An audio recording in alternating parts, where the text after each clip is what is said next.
السلام علیکم اسٹوڈنٹ، ہم نے فرسٹ لیکچر میں باتیں حضور کی سبق کی ریڈنگ کر لی تھی، اس کا بک ورک بھی کر لیا تھا۔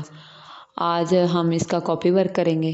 آپ اپنے رف رجسٹر پہ پیج سیٹ کر لیں، آج کی ڈیٹ، ڈے اور اوپر لکھ لیں جماعت کا کام۔ عنوان ہے باتیں حضور کی، الفاظ معنی۔ سینٹر میں ایک لائن ڈرا کر لیں۔ نور، روشنی، فرمان، حکم، صحرا، ریگستان، جڑ بیری، بیروں کی جھاڑی، نجار، بڑھئی، حبیب، دوست۔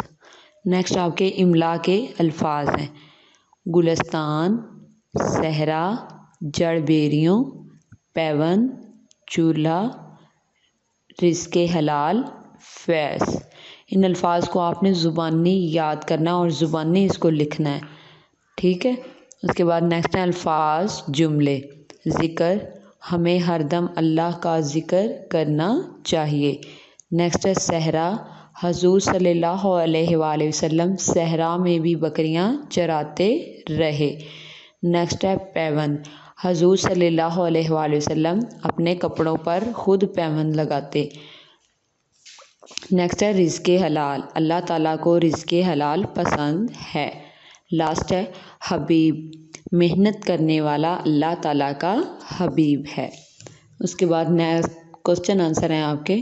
کوشچن نمبر 1 ہے حمد اور نعت میں کیا فرق ہے؟ جواب ہے حمد میں اللہ تعالیٰ کی اور نعت میں حضور صلی اللہ علیہ وآلہ وسلم کی تعریف بیان کی جاتی ہے۔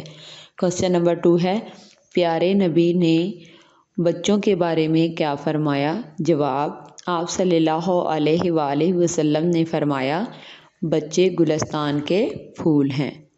اب آپ نے اس کے ورڈس میننگ، املا کے الفاظ جملے اور یہ 2 کوشچن آنسرز ہیں، ان کو آپ نے اپنے رجسٹر پر لکھنا ہے اور اس کو اچھی طرح سے یاد بھی کرنا ہے۔